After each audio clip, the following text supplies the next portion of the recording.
presentation of the Humanities Center and the Linguistics Program.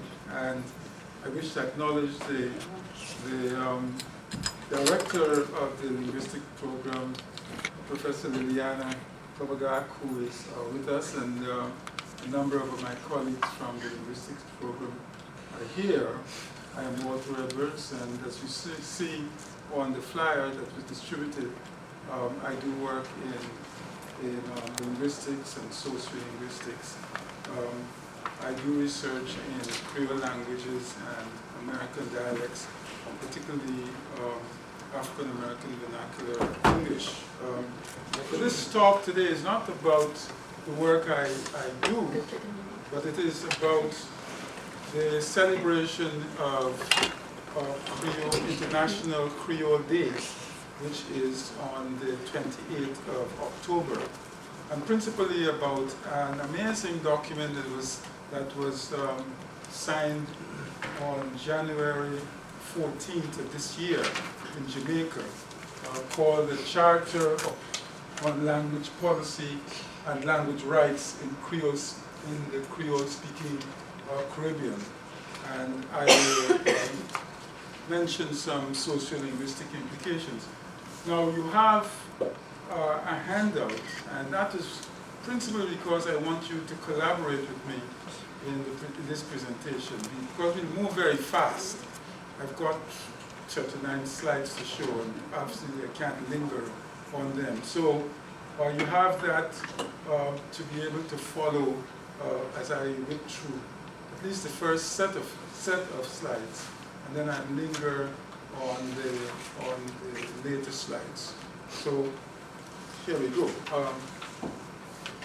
As I started to show you, there have been many declarations of rights of minority speakers around the world, but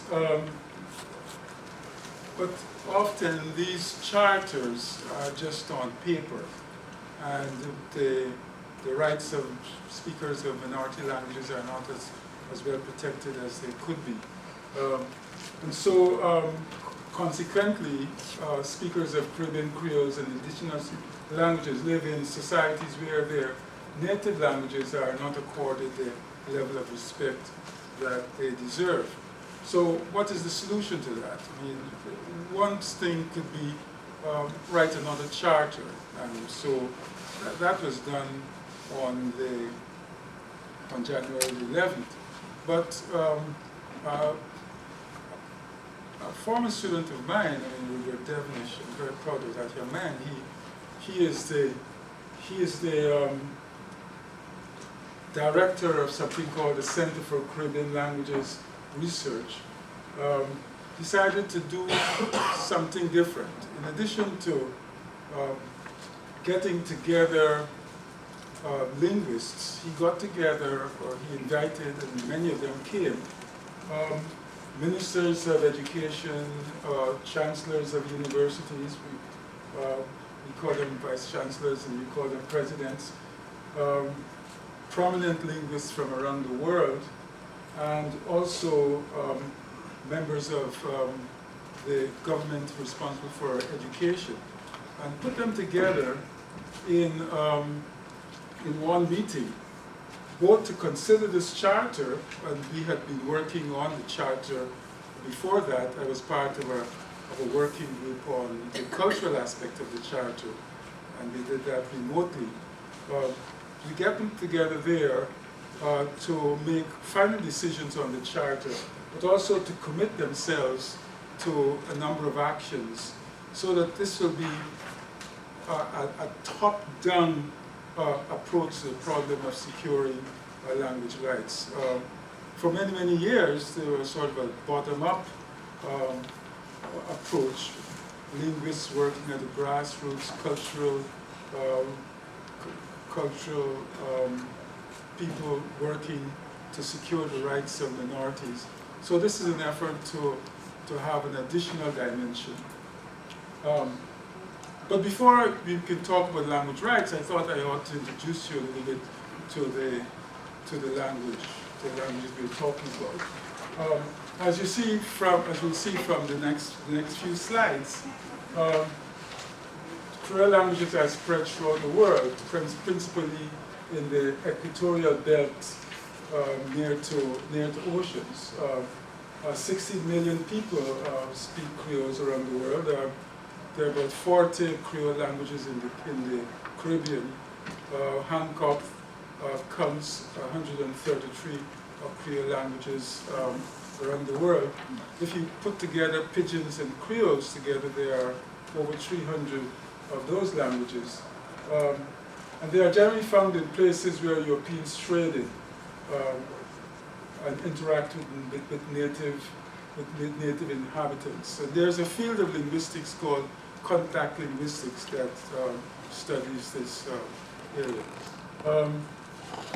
And a great deal of literature has been written on these languages, and centering around theories of genesis, that is, where did they come from.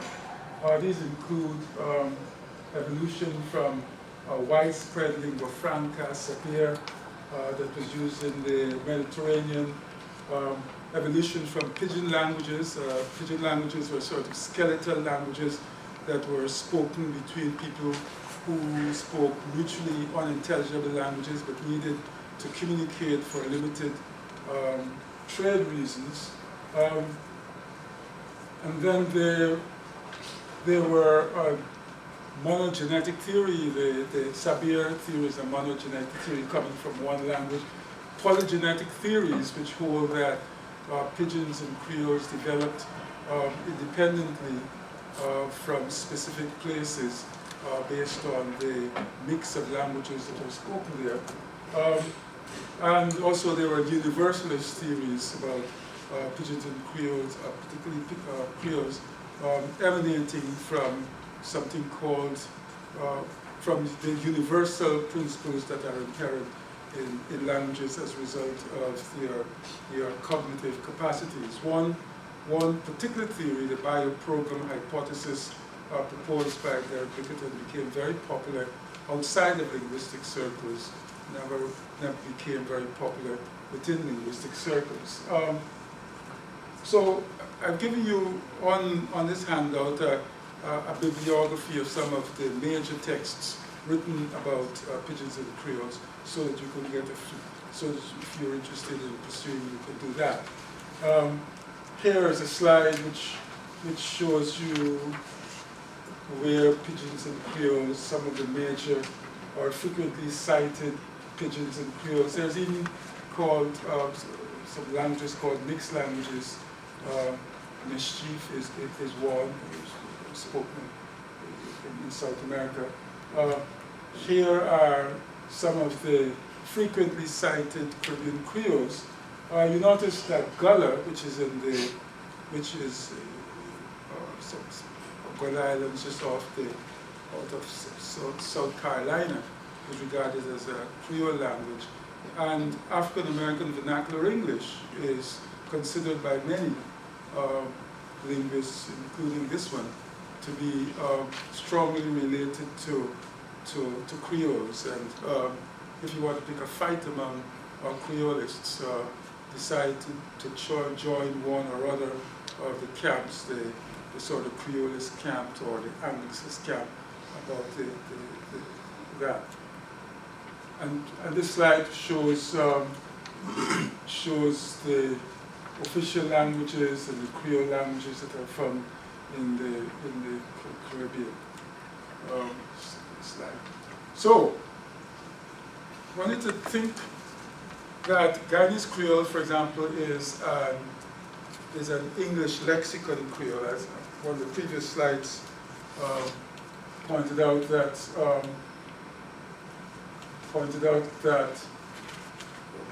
this slide has not come up yet. That these languages are named for their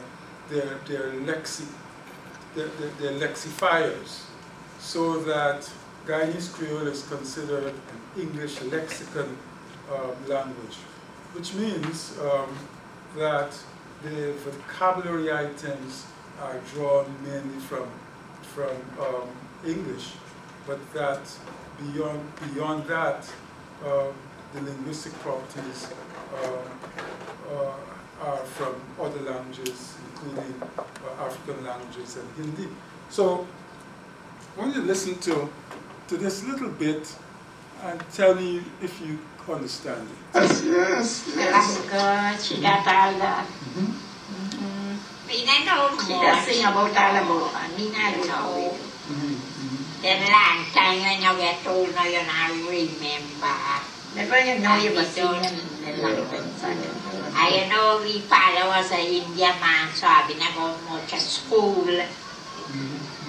She go to school, mommy not go down. But It's a long time. Father, I said, when you are put on there, you go to school, that you go right by. That is your sister with them. That we go right by. And then when you got them, when you say you reach your time, you got to get married. oh, Yeah. And the very monthly, me get 13 picnic. But all our life, 7 life. wow. But what do you think happened? The people that were married to my Coney, then people been wealthy from one of my cousin, and 2 have been married to 2 brothers. 2 sisters. 2 cousins. So then I mean my other body in the family. Then me the richest people them put all my Coney. True.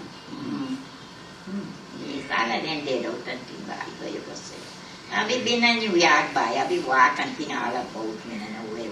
Kung magbaga is like may bike. Yes. That's good. That's good. She got all that.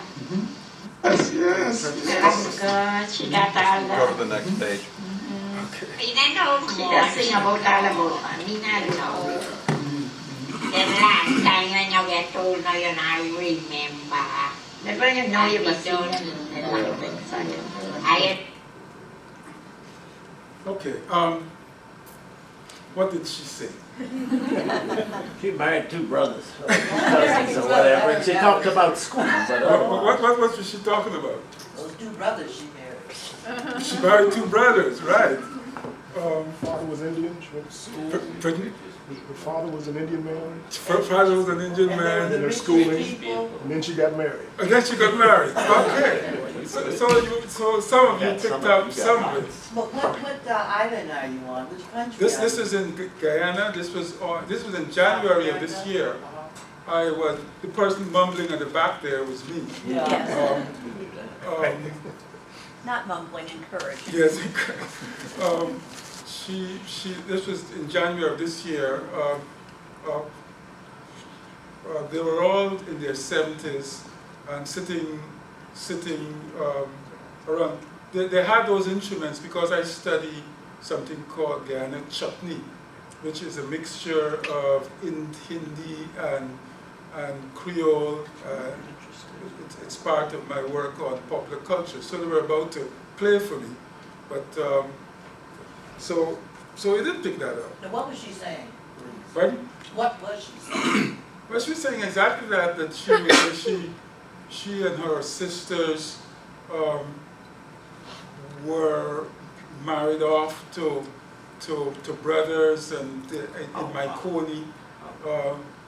As an Indian woman, that was her main not main purpose, but you know, they get married and then she got 13 children, and then she came to New York to walk about, you see, and so on. So you pick that up. So here is Hubert, my former student, who is now a full professor at UWI, and he's written lots of books, but he will introduce you a little bit more. Country in the Caribbean think that we are very special. Nobody else talks the way we do in our country. People from other parts of the Caribbean speak with an accent. They sound different until we listen. And then we hear words, phrases, expressions, grammatical structures that we know. Where could they possibly have heard them from? Did they spend time in our country? Jamaicans, Guyanese, Belizeans, and Vincentians all use the same word picnic to mean child and nyam to mean eat. Is it something in the air or is it something in the sea? What makes us so similar? People from French Guiana, St. Lucia, and Guadeloupe use the same form ka before a verb when they wish to say that the action is ongoing, like in Ikavini, he is coming. French has no such structure, so where did it come from? Our languages are new. They are created by the transportation of slave labor from Africa to work on the plantations set up by Europeans in the Americas. So, we are more similar than we are different. And well, that's the fun of doing what I do for a living, studying Caribbean Creole languages. There are close to 40 different Creole languages spoken in the Caribbean. Some take their words for the most part from English, languages like Jamaican, Guyanese, Antiguan, and so on. No other region of the world can compare with the Caribbean for the number and the variety of Creole languages spoken. So, let's see the people and hear them talk. Listen well, even when you don't understand what is being said, for that sound, that essence that says that these are all Caribbean languages. So can you tell me your full name? Your full name. Say it for me. My full name? My full name is Nakali name. I tell you the name what they have worked with. I'll work with me. That to These are go do like any subtitles. people. And so me then go rapati kuku. Go rapati kuku. Me will manage the kuku. That is take me. Oh, okay. Kuku. Alright. So, but around here, how are you called? They call me La Quanti. Yes, just so they call me. You know, since me day in the place. But that is right name for me to you. Then they break it down and they shorten it to local. Yeah. Alright, the nickname. Yes. And the old man, then they call me Hurry By. The old man, then I call him right here, call him Hurry By. Okay. Even if hurry doesn't call him Hurry By. You live to be that, call him Hurry By. Yes, yes. You see the picnic, they been used to the old man, and the old man used to Yes. the picnic. That tells a lot about the kind of person you are.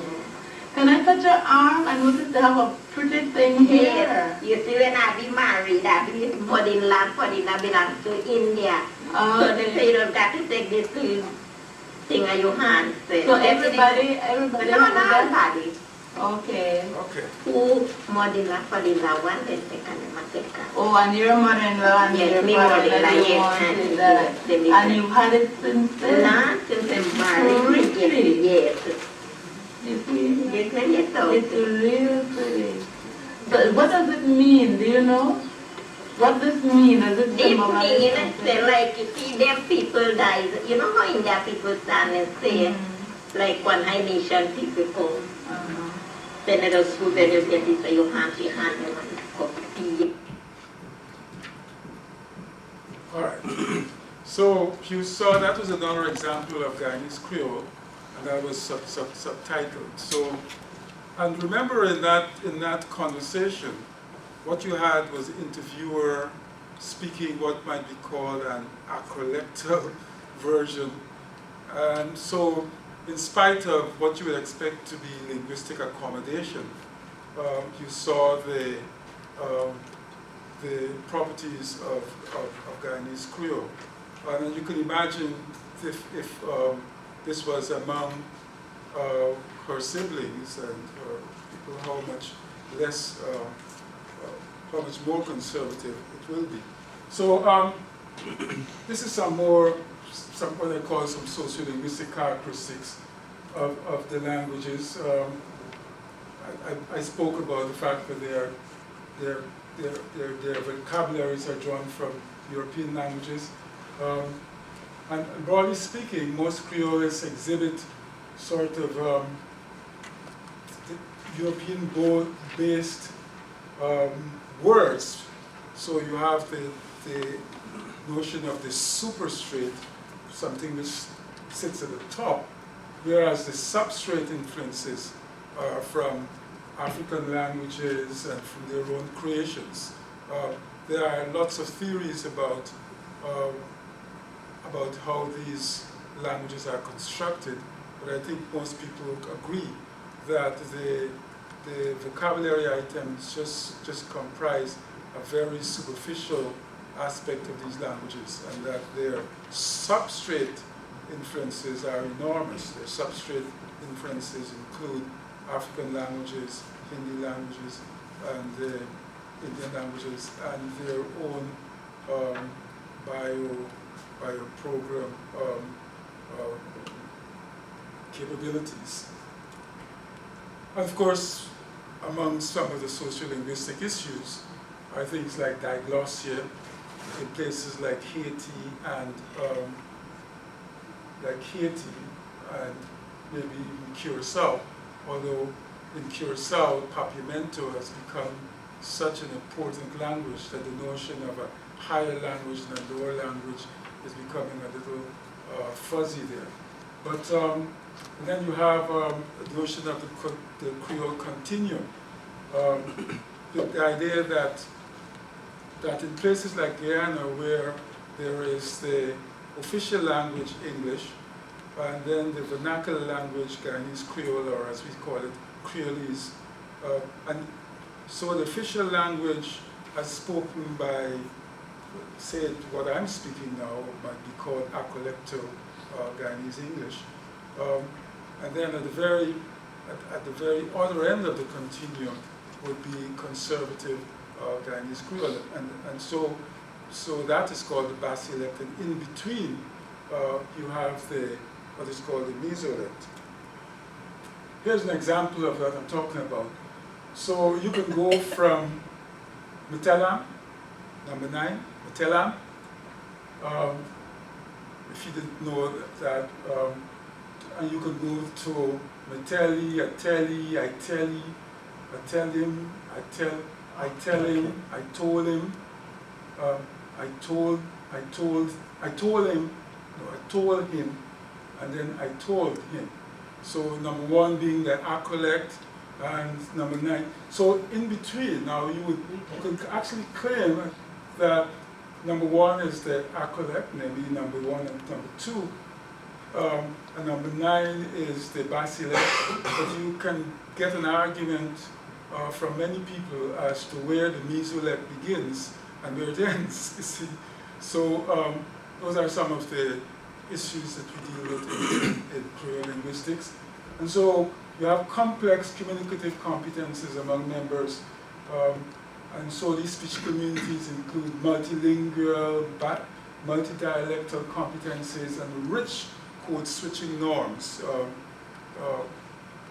are there. So there's much to study there. Here are some of the broad characteristics that people talk about, say SOV, word order in declaratives and interrogative sentences. So you say something like, Sylvie been a market, as a statement, Sylvie been a market, as a question, so you can have an agentless, semantically motivated passives like the food done cook yet, or the food cook yet, the cow slaughter. It is semantically as I was shown where the Creole speaker knows that the food can't cook itself, and so there is a sense of that in a sentence like that, the passive is encoded both by the speaker and retrieved by the listener as a passive voice. You have serial verb construction, like you heard that expression, Abi walk on New York, walk on New York, Abi walk on New York, where walk and go are verbs in serial serial construction, having one subject, which is in that case is Ari. You have preposed morphemes that mark that resemble equative copulas. So from a sentence like John eat at the table, you can get a John eat at the table, or I eat John, I eat at the table. At the table, I where John eat. And you have separate copular forms for And I'm illustrating from Guyanese Creole. I thought that my friend Montanus would be here. He speaks Haitian Creole. He would have been able to give us some examples from that variety. So John and Taylor, John, they're in a house, or what is sometimes called the copula, the zero copula, but we have a set of what might be called predicate adjectives, which incorporates the verbal meaning. So John hungry, and if you know African American vernacular English, you will know that the zero copula is very, the so-called zero copula is very prevalent in AAVE. You have preverbal markers for negation. John nadede, John been meet, John been eat home, John been go home, John go home soon, stuff like that. You have reduplication like putter and bun and ning. The last time I went home again, I decided to go and run in the hot sun, and I got ning, which is you felt faint. I almost fell down, and so ning, and you have idiophones like boujoun and badaps and for example, are you come to the top? Are you come to the top? And ply. See, you say this like that, ply, me go tell on you. See? Stuff like that. And you, the Caribbean accent, people talk about that, and this is one way in which you can start thinking about the Caribbean accent. So like a word like teach, like teacher, the SE pattern will be teacher, where the CE pattern will be teacher. You go from fountain pen, stuff like that. And then you have feature, there's super segmental systems indicate minimal pairs. So you go from sister, who is a sibling, to sister, who is a nun, or worker, who is somebody who sews, or somebody who works, and worker. So you have something like brother and brother, and whatless and whatless, stuff like that. So that was a background for these languages. I mean, and it was extremely skeletal, but I want to talk about this charter.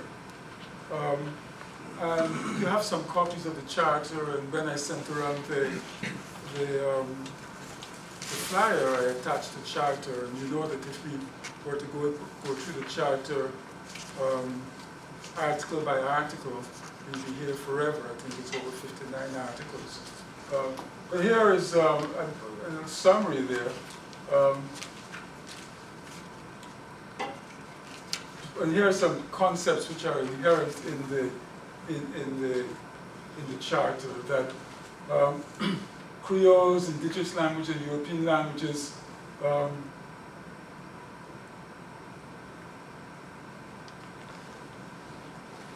a Creole language is a separate language from European languages from which it derives. That is a firm commitment by all the linguists who were assembled there and who have been working on Creole languages.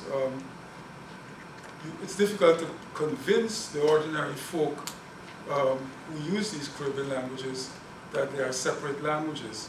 But those of us who study languages and know that the difference between Portuguese and Spanish, the difference between German and English, the difference between Serbian and Croatian tradition, and so are quite minimal. And it depends upon whether or not people embrace the concept of a language. Languages and dialects are very difficult to distinguish. Can you see that? So among the rights which the charter thing would be that language communities are entitled to the official use of territorial languages within their territory, have the right to interact and be served by public authorities in any territorial languages, have the have the right for legal and administrative acts, public and private documents to be in their language.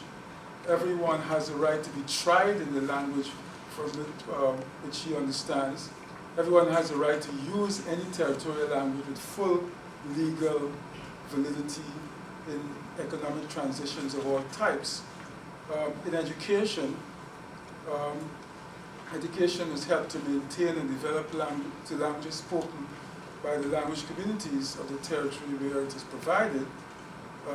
Initial instruction in one's language is crucial as it enhances conceptual development, language acquisition and development, learning in general, and education of the child. Everyone has the following rights: to at least initial instruction and literacy in their first language, to learn the territorial languages of the territory in which he or she resides, to learn other languages. And all language communities are entitled to have at their disposal all the human and material resources necessary to ensure that their language is present to the extent they desire at all levels of education within the territory.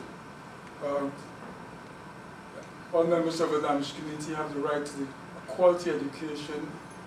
All language communities are entitled to have at their disposal the human and material resources required in order to ensure the desired degree of presence. The languages and cultures of all language communities should receive non-discriminatory treatments in the communications media. All language communities have the right to use, maintain, and foster their languages, their language in all forms of cultural expression. Must be able to exercise these rights to the full without any community space being subjected to a hegemonic occupation by a foreign culture. Have the right to preserve their linguistic cultural heritage, including its material manifestations. The right to use place names in their territorial languages. So you can see that there was a number of wide-reaching rights enshrined in this charter, and I can assure you that Caribbean people don't, at the moment, have these rights, except in places like Haiti and Curacao and Aruba also, and to a lesser extent in St. Lucia. But as you see, Hubert didn't just stop there. So he provided some guidelines in order to effect the rights set forth in the charter. Territories must take necessary steps to review and, where necessary, have the research done, which would ascertain the extent to which they may need to remedy these breaches and the timeline for effecting the remedies. So I'll tell you. The charter proposes the creation of a regional council of languages within the Creole-speaking Caribbean, and also the establishment of regional councils of languages. Now, so you have a number of rights enshrined in the Charter, and you want to succeed. Now, it's all well and good to do that, even though you might have public officials present. As you saw on the flyer, the Governor General of Belize, Colvin Young, who's a linguist. He and I overlapped at York University, where he did his PhD. You had the Governor General of St. Lucia, you had the vice presidents of major universities in the area, and these distinguished linguists. Even though you do all of that, you still have to convince the people on the ground, those education people, officials who didn't attend the conference, and the rank and file. So you need to work on what we call language ideologies, to do cultural education and promotion, teacher training, curricular, classroom practices. This might be a hard one to read, but say in cultural education and promotion, sort of overt promotion and funding from government, including commissioning television documentaries that discuss the linguistic legitimacy of the Creole languages. Teacher training, requiring that teachers training includes courses in linguistics and sociolinguistic properties of these Creole languages and indigenous languages. In school curricula to include history, art, and other cultural expressions of the Creole-speaking and indigenous people. Classroom practices, making Creole-speaking children feel comfortable using their languages, learning and using Creole languages in conducting lessons in them, using contrastive analysis, language games, and other applied linguistic techniques. And many of these above practices are already in place in Haiti, Curacao, and St. Lucia. And in America, in places like in Palo Alto, where John Rickford works, many very progressive classroom techniques are in place for teaching standard English to speakers of Creole languages. So you need to do a number of things to change the ideological postures of the people, the speakers of the languages themselves, and officials in the territory. So there's lots of work to do. And here are some readings on language ideologies. Here's a quote from Silverstein. Here's a quote from Irvin and Gall. Here's a quote from James Paul Guy. Always talking about the fact that people have different attitudes to the languages they bring to bear on their reception of speakers of minority varieties, perceptions which are often negative, and that the role of the applied linguist is to try to adjust those negative attitudes to positive. Here's some ideas too on language ideologies from Giles, where he talks about the macro and the meso and the micro levels of ideological development. So what I'm saying here in running through these slides quickly is that people on the ground have to work with the concept of language ideologies. Here in the American classroom, William LeBeouf, who is a very prominent linguist, in fact, perhaps the most well-known sociolinguist in the world, and he works on African American vernacular English. and he talks here about what happens when a teacher has negative effects, negative attitudes towards vernacular speaking kids. In the second bullet, the main effect of a child speaking AAVE was to affect the teacher's attitude towards the child, with a resultant negative expectation that affected the teacher's behavior towards the child in many ways. And here's some more information on ideological ideas and their place in the American classroom. The ideologically best prepared teacher will respect the language and legitimacy of vernaculars and will not adopt the view that AAVE is something to be corrected. That Edwards is me, and Lisa Green has just published a wonderful book called The African American Child and His Language, 2011, in which she adopts something called the systems and patterns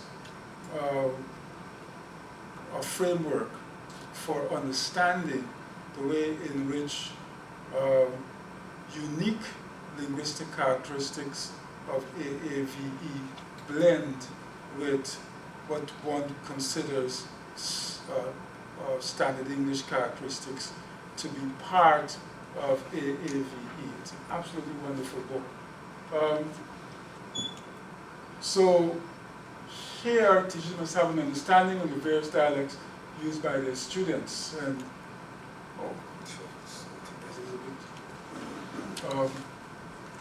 here's a little thing there quote from Bryant. And she's working in England, dealing with multilingual classrooms.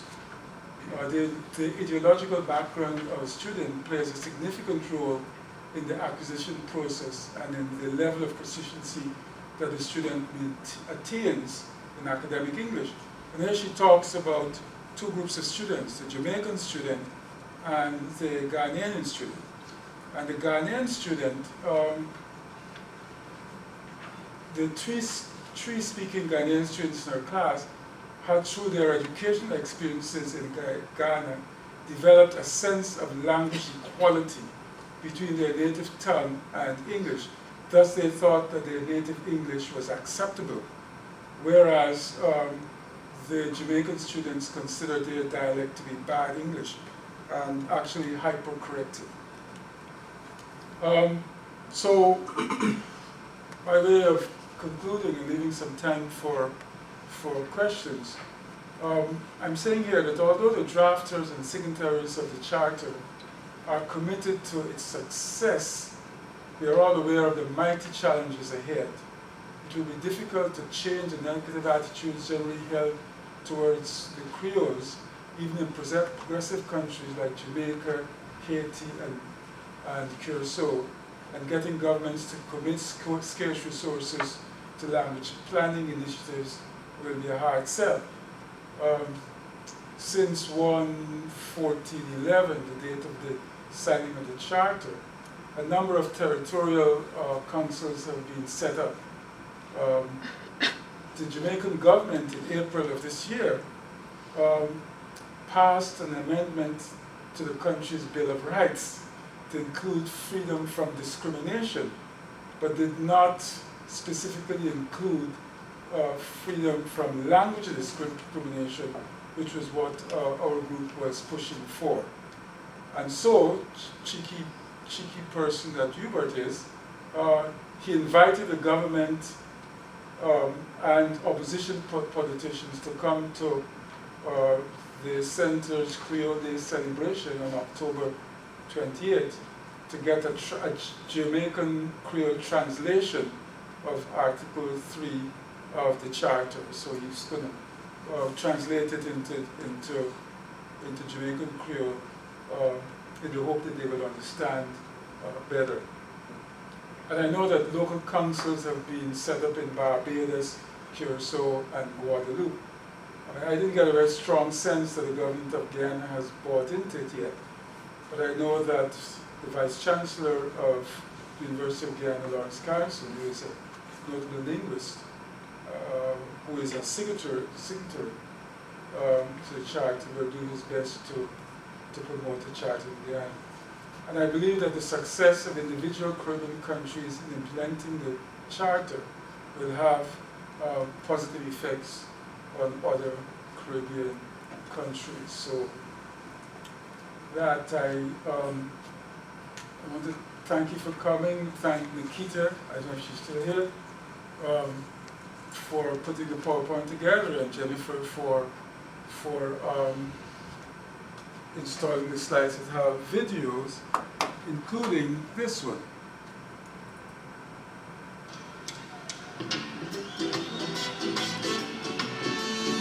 This is by Linton Percy Johnson, who's somebody I'm studying. He uses Jamaica I was Creole. walking down the road the other day when I hear a little youth man say, You sit down quietly. him say, you know, see me situation, me don't have no accommodation, me have to sign on at the station at 6 in the evening. He said my life got no meaning, I just living without feeling. Still, me have to make a race, cause me come of age and me want to go rave.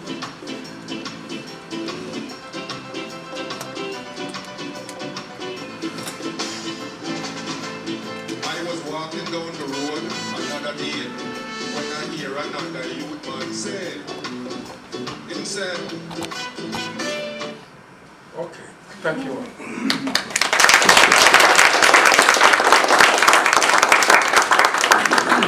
As you see, I had to race through all of this, and I'm not sure. I'm not trying to promote the charter here. The Linguistic Society of America has already spoken about language rights here in this country, although they have not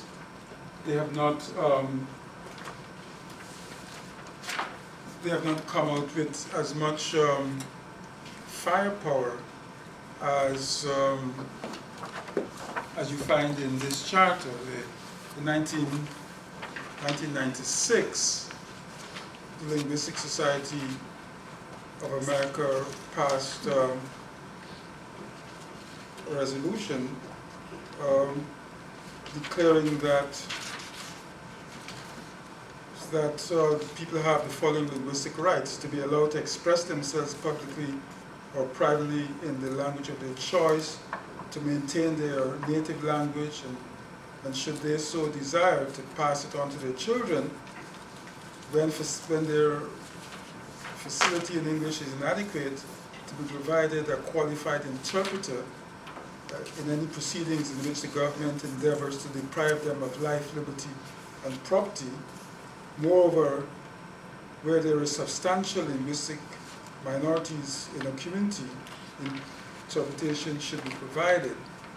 To have their children educated in a manner that affirmatively acknowledges their native language rights, and to conduct business in the language of their choice, to use their preferred language for adequate private conversation in the workplace, to have the opportunity to learn to speak, read and write English. But you see, these rights are a little more muted than the rights are in this charter. And in this country, you've had the English-only movement that has tried to establish that English is the official language, and to not acknowledge other languages officially. But those movements have all been beaten down. But there's no movement here to develop a charter of this sort and have the government buy into it. So it's a different thing. And we are here to commemorate Caribbean International Creole Day, rather than talk about what's happening in America. So, any questions, comments?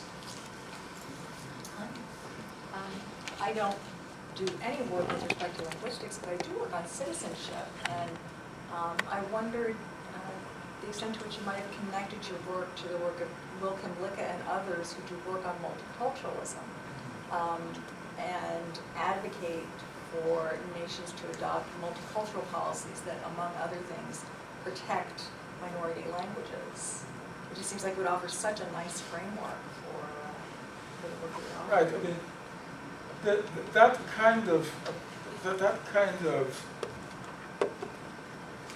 kind of idea has not had much traction in this country. Not in this country, but in other countries.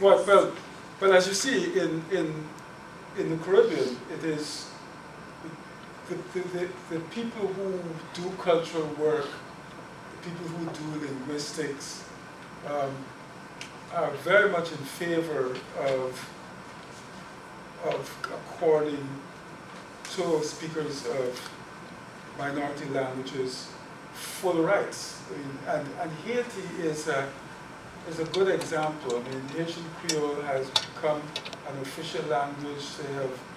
They're writing a number of books in Haitian Creole. Many advocates are promoting Haitian Creole. Some politicians themselves speak in their native language in very important places. So we are hoping in the Caribbean that Haiti, Guadeloupe, Curacao, and St. Lucia will become model places for places like Guyana, you see, that are not as progressive. So those ideas, you see what happened in Oakland recently, in 1996, recall? When the Oakland, when parents in the Oakland community asserted that their children speak AAVE, which they consider to be a separate language, and that the properties of AAVE were not taken into central consideration in teaching them English. You see, they went a little further in venturing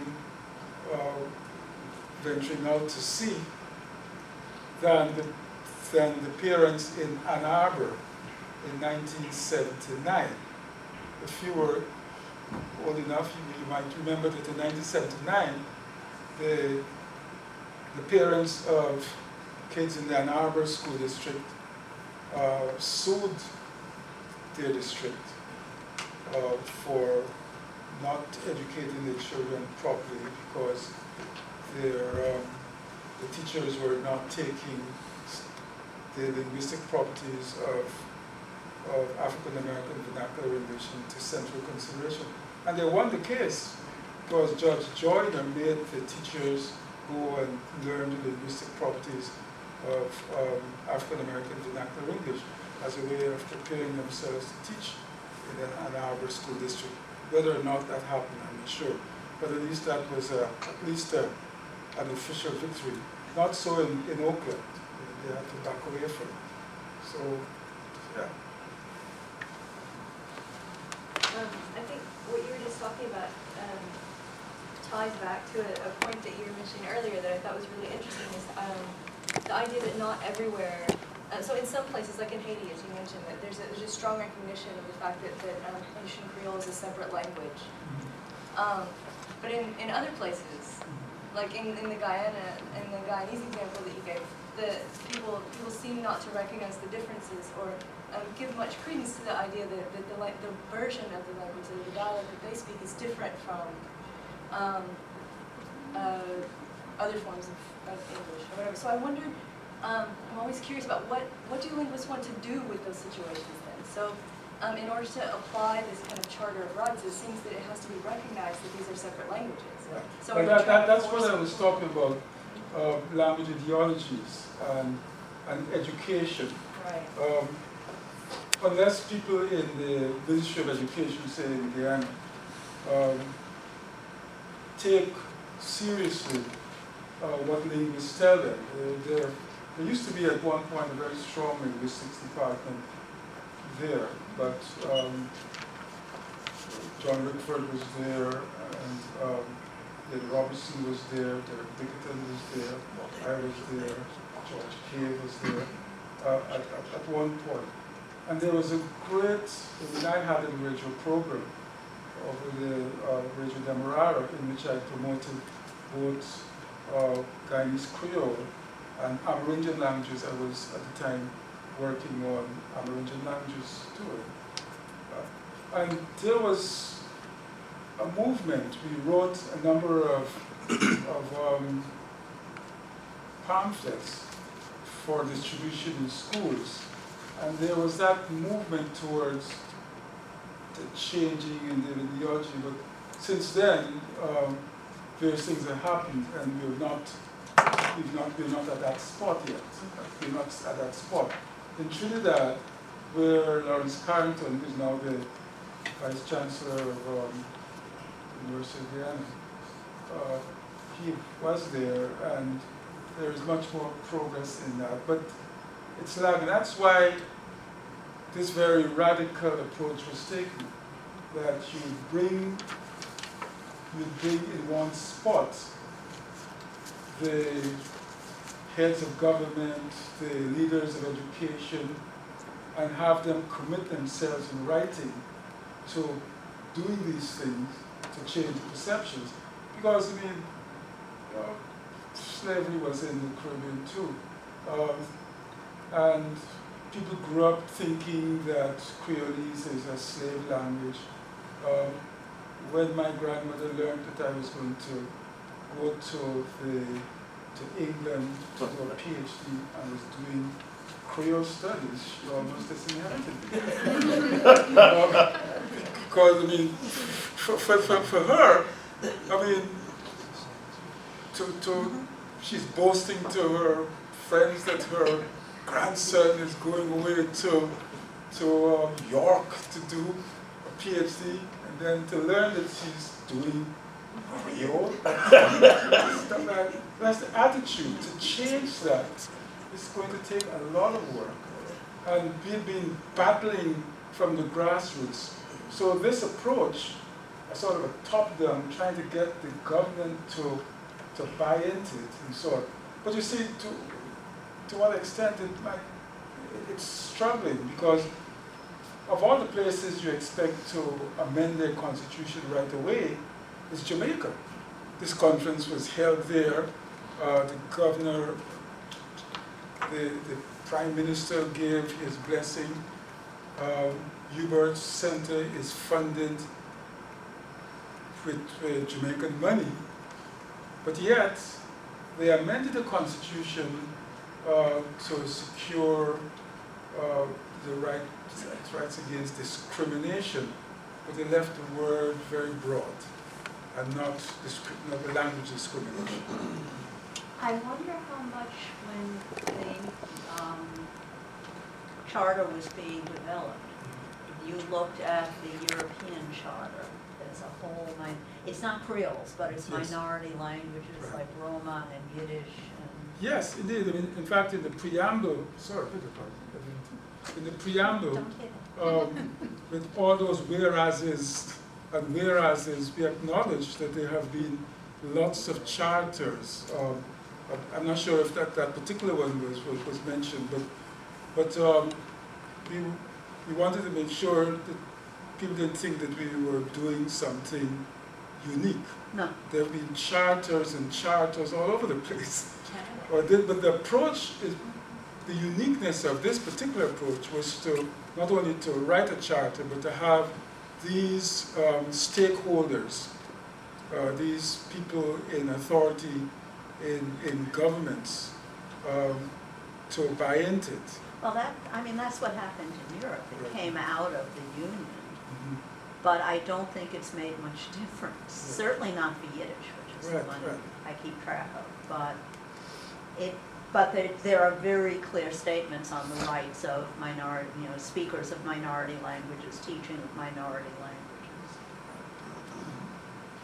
I have a couple of practical worries. A number of these creoles are parts of a creole continuum, which means there's a smooth transition from the basilect to the acrolect. So when you say children should be educated in their native language, which one are you going to use? Right. And Well, how are you what- going to what decide I- how to write it? Yeah, well, of course you have to make a selection and say like Jamaican Creole Syntax, which was published by Beryl Bailey way back in 1967, which is used as a standard. It's an idealization. Most grammar books, if you take English, it's an idealization of the most quote-unquote conservative. So I think that you will have to pick, say, a variety, a version of it, mainly a version of it that is either basilect or very close to that, right?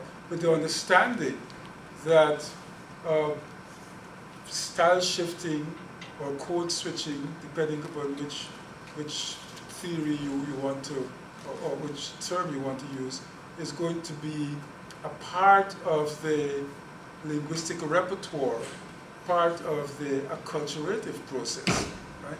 Because you would say, in Nakam, here this is the most conservative thing, but depending upon who you're speaking to and how you want to project yourself on the social screen, in the present configuration of the linguistic culture, say in Guyana, then I may make different adjustments. But I think you need to choose the variety, and the variety that would probably be chosen is the most conservative. That's the variety that Haitian Creole has chosen, the most conservative. One quick question before you go. Did your grandmother ever forgive you? Well, she did. You know, love conquers all.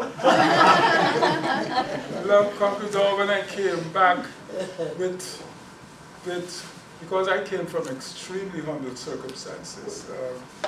I sometimes marvel. But I came back to Guyana with PhD against my name. She would invite people and say, doctor. Very. So I think she forgive me. You mentioned them in diglossia before, but don't you think that there is actually triglossia or something Yes. more than that, than the diglossia? Right, there's a triglossic situation, say in Tanzania. In fact, there are theories about triglossia. So you can kind of, you can, like Fishman's extended diglossia includes places that are not considered part cultural, not just linguistic, political, diglossia. influence over. And say in Haiti, there might be opportunity for diglossia, triglossia. So it's interesting that different models can be applied. You mentioned, I mean, the term diglossia, the varieties which one is Thailand, most up to some extent, and Arabic is well known for that. Yes. But in Haiti case, for instance, I think that there is a kind of diglossia situation by comparing, for instance, French to Creole, for instance. Right. Also. That division between Creole and French is fast becoming blurred as Creole becomes more and more prestigious. So that. But Lillian had a question. Yeah, as I was also listening to some comments, it seems to me that you have almost like a vicious circle kind of situation. So in order to introduce the language into schools, you kind of have to prove that this is a separate language, but in order to, but on the other hand, if it's taught in schools, then it's perceived as being a separate language. So I'm thinking that if you manage to somehow get it into schools, then it will be much easier to make that argument. And I agree with you that, you know, it's always an idealization. So you can definitely take one of those. Well, that's John Rickford has an article called "Teaching the Vernacular to Teach the Standard," and one of the strategies that I saw on a DVD. It was I don't know where that DVD is gone, but it was "Do You Speak American?" And in one sequence in California, the kids were clearly taught the rules of home language. The teacher made a distinction between home language and school language, and taught the kids home language. So the kids then became empowered. They knew something that the teacher didn't. And so the teacher had these games about translating, and would put up a sentence in standard English and ask for it to be translated into home language, and put up a sentence in home language and ask for it to be translated into school language. And so the kids knew the linguistic differences, and that was very empowering for them. And there's a, I'm not sure if it's published yet, but I have a copy of the manuscript, a book by Berger, in which she has lessons divided between home language and school language in various things. Sylvia Ashton Warner in Yes. what, the early 60s, 50s, did this with Maori children. And it's a book called Teacher. And even if you don't care about pedagogy, I mean, it's one of the most exciting things I've ever read, because she discovered there wasn't a literature, or at least not one she knew. She started developing lessons so that the Maori students could identify in school. And it's fantastic reading, but the sheer excitement of it. Wasn't it one? Something The book I have a question. by Sylvia I Ashton. understand the strategy of you saying, okay, we're going to try top down here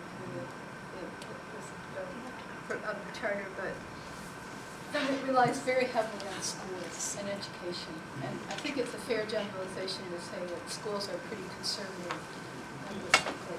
And so I wondered, what do you think the role of popular culture will be in creating legitimacy for this language? Because even today, you know, any self-respecting teenager has some understanding of African American English in order to be literate in the culture that, you know, reigns, you know, for teenagers, right? And so, you know, and I wondered if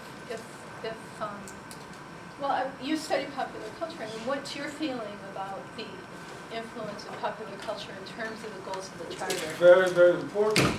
But there are lots of, right in next week, well, this Sunday in New York, the Haitian people will do their Creole Day. And on the 28th in St. Lucia, where Creole Day started in 1981, there are going to be lots of cultural expressions in the language, the calypso, the reggae, books and so on. There are radio programs. I grew up in Guyana with radio programs by Wordsworth McAndrew, telling stories, Anansi stories, and so on in popular culture. So, and there's always that. But a lot of people take that as, okay, that's entertainment. That's entertainment. So you want to move it out of the realm of entertainment. That's why I'm recommending like documentaries, history books, serious things. When I was in Curacao to attend a conference of the Society for Caribbean Linguistics a few years ago. And the Governor General was giving a major speech, and she did it in Papiamento about policies and so on, serious. And in Parliament, they allow Papiamento. That is the way, and then you need to commission orthographies. Many of these languages don't have orthographies within the popularization of orthography. So it's a long slog, and it also involves funding. And Caribbean countries, except for Trinidad, are all poor. You see?